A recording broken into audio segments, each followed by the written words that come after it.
The spark in the shadows. The grand hall was filled with restless energy. Conversations buzzed like static, building an anticipatory tension that hung heavy in the air. Tonight, the focus was Rachel Evans, a renowned activist known for her unapologetic criticism of systemic inequities. Her words often felt like lightning, electrifying some and scorching others. She stepped onto the stage with a commanding presence, her fiery red hair catching the light as she began. "People like the Trumps have built walls, not bridges," she declared, her voice reverberating off the ornate walls. Applause and shouts of agreement filled the room, a cacophony of fervor and disdain. Cameras clicked incessantly, capturing the scene for the next day's headlines. In a corner of the room, a tall, shadowed figure sat quietly, his face obscured by a plain black baseball cap. Barron Trump, now 18, had slipped in unnoticed. He had always avoided the spotlight his family thrived in, preferring the solace of anonymity. But tonight, something stirred deep within him. As Rachel's accusations cut through the room, each word felt like a dagger slicing into the veneer of his composed exterior. Rachel's words grew sharper, her tone almost gleeful as she painted his family as the embodiment of greed and privilege. Barron's hands clenched, his knuckles whitening.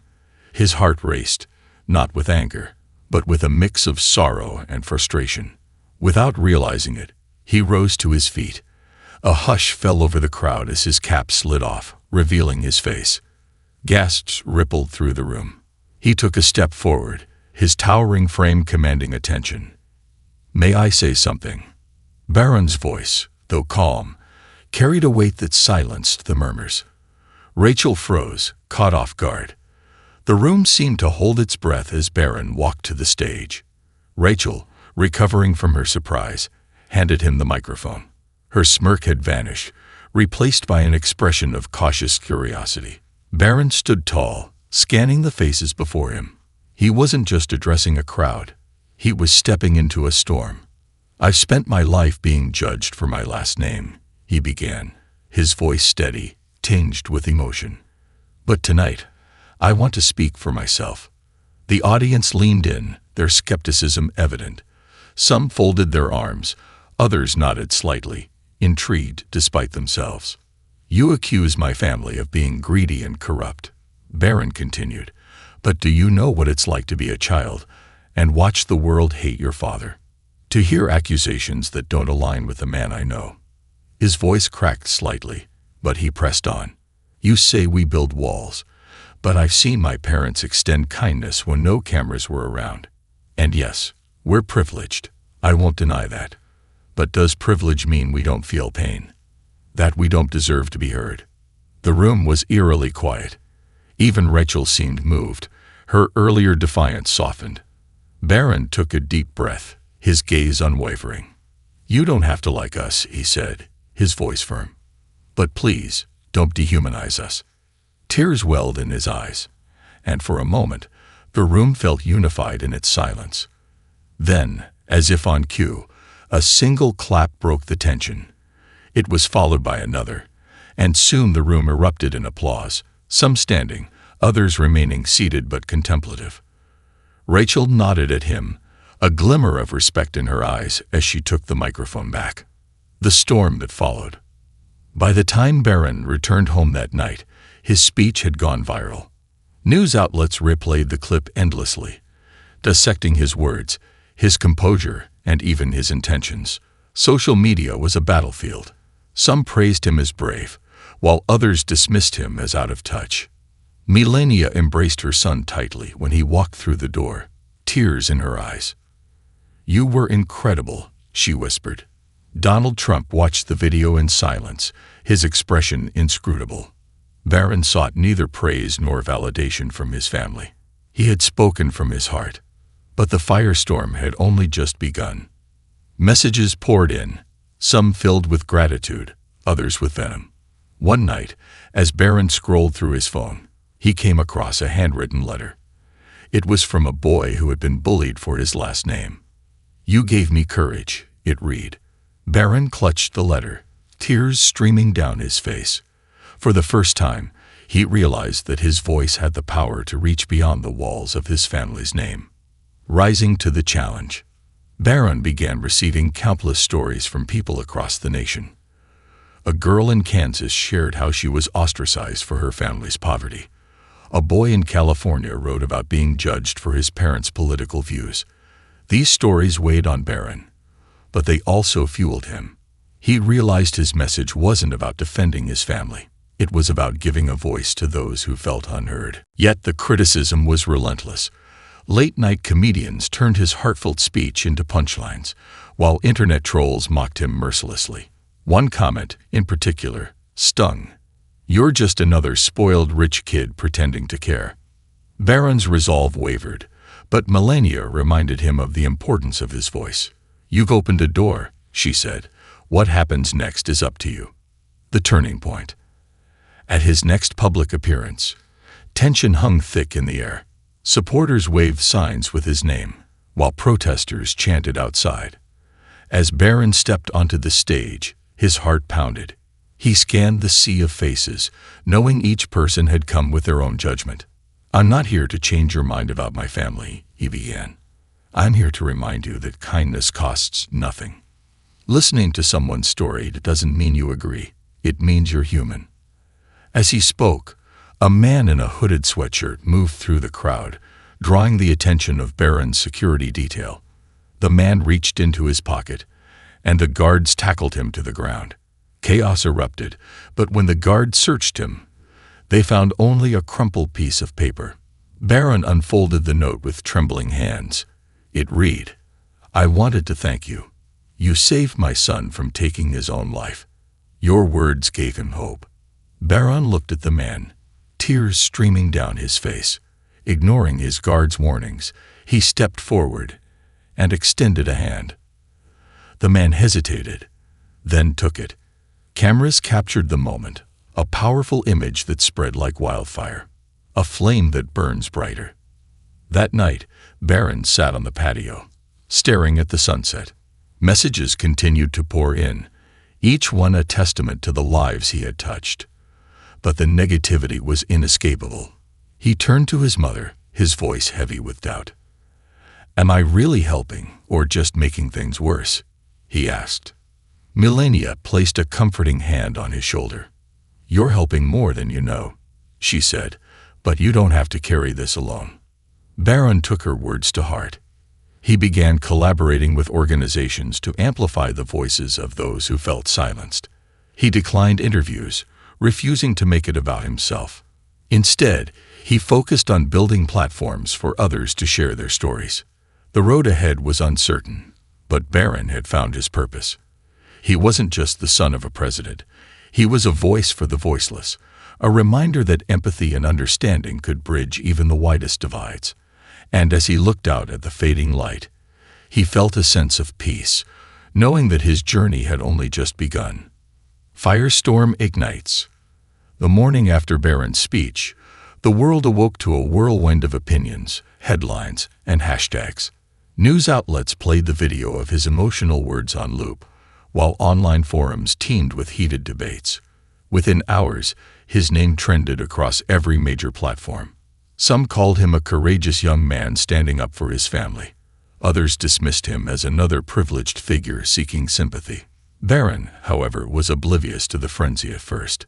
He had stayed up late, replaying the night's events in his mind. When he finally woke up, his phone was flooded with notifications. Text messages from friends, social media tags, emails.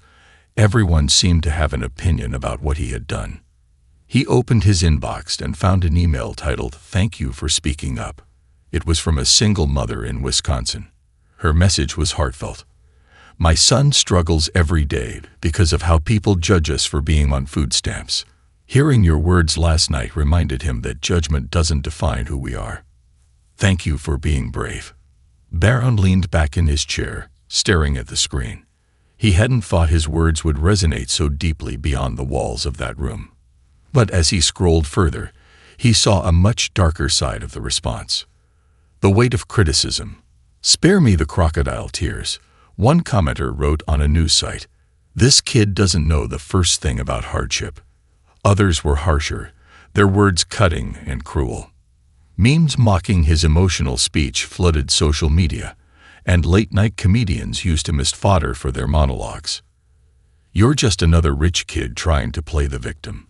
One particularly biting comment read. Barron closed his laptop, his chest tight. No matter how hard he tried to focus on the positive messages, the criticism lingered like a shadow. His mother, Melania, noticed his somber mood as he picked at his breakfast. "You're feeling the weight of it, aren't you?" she asked softly. Barron nodded. "I didn't think people would hate me this much for just speaking my truth." Melania reached across the table and placed a hand on his. "When you step into the light, the shadows grow longer," she said. "But you've also sparked something important. Don't let the noise drown out the good you've done." Her words brought some comfort, but the doubt lingered. Had he done more harm than good? A new purpose emerges. As the days passed, the messages from supporters continued to pour in. Some were simple thank yous, while others carried heavy, personal stories. A teenage girl from Ohio shared how she had been ostracized for her parents' political views. A father in Texas wrote about his son, who had been bullied for being different. The common thread in all their messages was the yearning to be seen and understood. Barron began to realize his speech had struck a nerve far beyond the confines of his own life. It wasn't just about defending his family. It was about the universal pain of being judged unfairly. One letter in particular stayed with him. It was from a 13-year-old boy in a small town in Wyoming. "People don't listen to me because of where I come from," it read. "But when I saw you stand up there, I felt like maybe I could do the same someday. Thank you for reminding me I matter." Barron clutched the letter, a lump forming in his throat. The boy's words reignited something in him, a sense of responsibility. If his speech had given even one person the courage to believe in themselves, then he couldn't let the criticism silence him. The storm grows. But as Barron considered his next steps, the backlash intensified. Pundits debated his motivations on national television. Is this a PR move by the Trumps? One commentator speculated. Or is Barron genuinely trying to connect with people? A viral thread dissected his speech line by line, accusing him of being insincere. "He's playing the victim," one post claimed. "He has no idea what real struggles look like." The relentless scrutiny began to take its toll. Barron found himself retreating further into the safety of his home. He avoided social media and declined interview requests. One evening, as he sat alone in his room, he received an anonymous text. "Be careful. Not everyone wants you to succeed." The vague message sent a chill down his spine. He showed it to his head of security, who immediately tightened protocols. Guards were stationed at every entrance of the estate, and Barron was told to limit his public appearances. But the warning only strengthened Barron's resolve. "If I stay silent, they win," he told his mother. Preparing for the next step. In the weeks that followed, Barron began drafting a new speech, one that would address not just his family's critics, but also the countless people who had shared their stories with him. He wanted to amplify their voices, to show the world that judgment and misunderstanding were universal experiences. His team arranged for him to speak at a youth empowerment event, and the media buzzed with anticipation. Would he falter under the pressure, or would he rise to the occasion? As the event approached, the pressure mounted. Rumors swirled about his motivations, and protest groups announced plans to disrupt the gathering. Barron tried to stay focused, but the weight of expectations felt suffocating. The night before the event, Melania found him pacing in his room. "You've already done something incredible," she said, placing a hand on his shoulder. "The fact that you care enough to try again shows your strength. Remember, this isn't about proving anyone wrong. It's about doing what feels right." Barron nodded, her words settling the storm in his mind. For the first time in weeks, he felt a sense of calm. The stage was set for a moment that would define not just his character, but the legacy he was beginning to build, a legacy of listening, understanding, and bridging divides. He wasn't just a Trump defending his family anymore. He was a young man determined to remind the world of the power of empathy, no matter the odds. The crossroads of purpose. The evening of the youth empowerment event had arrived. A sea of faces, young and old, filled the auditorium. Some were there out of support, others out of curiosity, and still others with the intent to protest. Signs waved in the air, some reading, "Barron speaks for all," and others scrawled with sharp criticisms like, "Privilege isn't pain." Outside, chants of protesters echoed faintly, a reminder of the divide that seemed to follow Barron everywhere now. Backstage, he adjusted his tie in the mirror, his reflection revealing a mixture of determination and apprehension. The weight of the moment pressed down on him, but he reminded himself why he was there. The letters, the messages, the stories he had read, they were etched into his heart. This wasn't about defending his name anymore. It was about standing for something bigger. "Ready?" His mother's voice interrupted his thoughts.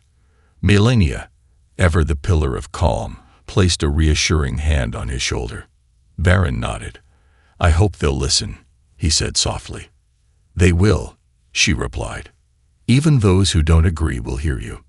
That's a start. The message of empathy.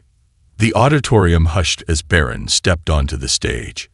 The applause was mixed. Some clapped enthusiastically, while others remained silent, arms crossed. Bright lights illuminated the stage, but beyond them, the crowd was a blur. He took a deep breath, gripping the podium. "I want to begin by saying that I don't expect to change anyone's mind tonight," he started, his voice steady despite the lump in his throat. "I'm not here to convince you of anything about me or my family. I'm here because of the stories you've shared with me, the ones that broke my heart and opened my eyes." The room grew quieter, the air heavy with expectation.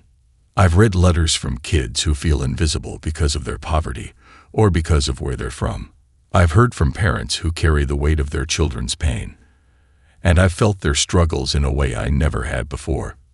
He paused, scanning the crowd. "I don't claim to understand every experience. I know I come from privilege, and I know that privilege comes with responsibilities. But one thing I've learned is this: pain doesn't discriminate, judgment doesn't discriminate, and the desire to be seen and understood is universal." The murmurs in the audience softened. Even those who had come to protest found themselves leaning in, if only out of curiosity. "We live in a world where it's easier to label someone than to listen to them," Barron continued. "It's easier to mock, to criticize, to dismiss, than it is to pause and ask, 'Why do you feel this way?' But listening doesn't mean agreeing. It means being human." A shocking interruption. As Barron spoke, a commotion began to stir in the back of the room. A man in a hooded sweatshirt moved toward the stage, drawing the attention of the security team. Barron noticed the shift, his words faltering slightly as guards moved into position. The man's hands were buried in his pockets, his face obscured. Tension rippled through the crowd as whispers spread. Barron's lead security guard whispered urgently into his earpiece, signaling for backup. The hooded man reached into his pocket, and in an instant, the guards tackled him to the ground. Chaos erupted. People screamed, others stood frozen, and cameras flashed wildly. "Stay back," one of the guards barked as they restrained the man. Barron watched, his heart pounding in his chest. He could see the man's face now, middle-aged, pale, with tear-streaked cheeks. The guard searched the man and found nothing but a crumpled piece of paper in his pocket. Slowly, they handed it to Barron, their expressions grim. Barron unfolded the note, his hands trembling. The words were scribbled hastily but legibly. "You saved my son. He was on the edge, and your words gave him hope. Thank you." The man, still restrained, looked up at Barron with tear-filled eyes. "I just wanted to thank you," he stammered, his voice breaking. "My son's alive because of you." Barron felt a lump rise in his throat. Ignoring the murmured warnings from his guards, he stepped down from the stage. The room watched in stunned silence as he approached the man. Security flanked him, tense and ready, but Barron held up a hand to signal them to stand down. He extended his hand to the man, who hesitated before taking it.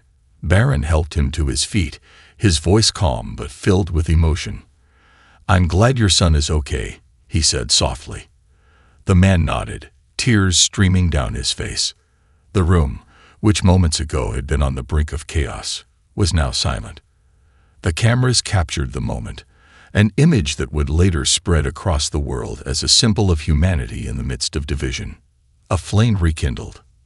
That night, Barron returned home exhausted but resolute. He replayed the moment over and over in his mind. The man's trembling voice, the weight of the note in his hand. For the first time in weeks, he felt a clarity of purpose. This wasn't about him. It was about the lives he could touch, the connections he could foster, and the message he could amplify. As he sat on the patio, the night sky stretching endlessly above him, Melania joined him. She handed him a cup of tea, her expression calm but curious. "You did something brave tonight," she said. Barron shook his head. "I just did what felt right." She smiled softly. "That's what makes it brave." Messages continued to flood his inbox in the days that followed. Some were filled with gratitude, while others were harsh and dismissive. But one letter stood out. It was from a mother in Texas whose son had survived a school shooting. Though the criticism never fully subsided, Barron had learned to let it roll off his back. He wasn't here to please everyone.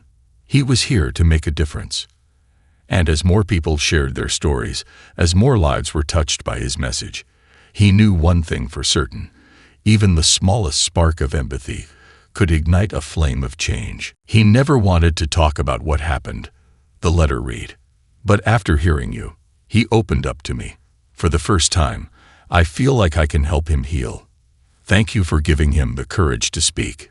Barron folded the letter carefully, tears slipping down his cheeks. He wasn't just speaking for himself anymore. He was speaking for all those who felt silenced, judged, and unseen. A movement begins. Barron's story didn't end with the event. It was only the beginning. He declined interviews and television appearances, insisting that the spotlight should be on the voices he hoped to elevate. Instead, he partnered with organizations focused on mental health and social equity, creating platforms for young people to share their stories. Though the criticism never fully subsided, Barron had learned to let it roll off his back. He wasn't here to please everyone. He was here to make a difference. And as more people shared their stories, as more lives were touched by his message, he knew one thing for certain: even the smallest spark of empathy could ignite a flame of change. The lesson of listening. The weeks that followed the youth empowerment event were transformative, not just for Barron, but for the countless people whose lives his actions had touched. Across the country, a quiet movement began to grow. Social media buzzed with hashtags like #JudgingYouFairly and #VoicesMatter, as people from all walks of life shared their stories of struggle, judgment, and resilience. Barron stayed true to his purpose. He continued to collaborate with mental health organizations, visiting schools, and speaking to communities, not as a figurehead, but as a peer who understood what it meant to feel unseen. His message was simple yet profound. Listening to others doesn't mean agreeing. It means valuing their humanity. But not everyone saw it that way. Critics still dissected his every move, and the ridicule never completely disappeared. Late-night comedians joked about his newfound role as a youth ambassador, and social media trolls continued to label him as a privileged kid seeking attention. Yet, Barron had grown stronger, more resilient. He no longer sought to fight the negativity. He focused on amplifying the good. A quiet moment of reflection. One evening, as the media frenzy began to settle, Barron found himself back on the patio, staring at the same stars that had once felt so distant. This time, they felt closer, as if reflecting the light he had ignited in others. His mother joined him, her usual grace matched by a quiet pride. "You've come a long way," she said, breaking the silence. Barron smiled faintly. "I never thought standing up that night would lead to all this." Melania placed a hand on his shoulder. The most unexpected moments often lead to the most meaningful journeys. But remember, this is not about how the world sees you. It's about how you choose to see the world and how you act on that vision. Her words resonated deeply. Barron realized that the impact of his journey wasn't measured by the praise or criticism he received, but by the lives he had touched and the seeds of empathy he had sown. A legacy of empathy. Months later, Barron received a letter from the man whose note had caused such a stir at the empowerment event. It read, "Barron, my son has been thriving. He started volunteering at a local shelter, inspired by your words about privilege and responsibility. You didn't just save his life, you gave him purpose. I'll never forget what you've done for my family. Thank you." Barron folded the letter carefully, placing it in a small box where he kept the other messages that had moved him. They were more than letters. They were reminders of the power of connection, of the strength found in vulnerability, and of the importance of speaking with compassion. He reflected on the lessons he had learned along the way. Judgment is easy. Understanding takes effort. It's simpler to label someone than to listen to their story. But true progress comes from seeking to understand. Privilege comes with responsibility. While Barron couldn't change the circumstances he was born into, he could use his platform to uplift others. Kindness is a quiet revolution. In a world divided by anger and blame, choosing empathy and compassion was a radical act of defiance. Moving forward, Barron's journey wasn't without struggle, but it became a beacon of hope for many. He continued to grow, not just as a young man bearing the weight of a famous name, but as someone who had found his voice in the midst of chaos. His story became a reminder that even in the face of relentless criticism, one act of courage could ripple out in ways no one could predict. And as he stood on the patio that night, looking out at the horizon, Barron felt a quiet sense of peace. His journey was far from over, but he was ready for whatever came next, because he had learned the most important lesson of all. When you listen to others, truly listen, you give them the space to feel seen, heard, and valued. And in doing so, you create the kind of world where change isn't just possible, it's inevitable. This concludes the story. Thank you for watching until the end. I hope you found it enjoyable. If you did, please consider liking the video and sharing it with your friends. Don't forget to subscribe to our channel and activate the notification bell for more captivating stories. Have a great day.